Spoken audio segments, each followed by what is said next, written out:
Don't eat that. You like the RMAX? You're a Yamaha fan? You're a Redneck fan? Are you happy that I'm cleaning up and saving the environment? Yeah? You gonna hop up in there?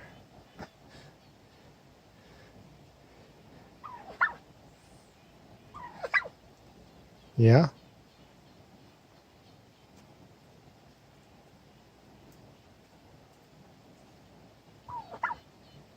Yeah, it's an automotive interior.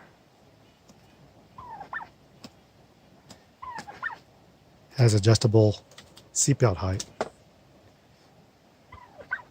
Yeah? I bet you even know how to use a seatbelt or a seat slider. The shock therapy guys don't. Okay. Well, you look delicious, but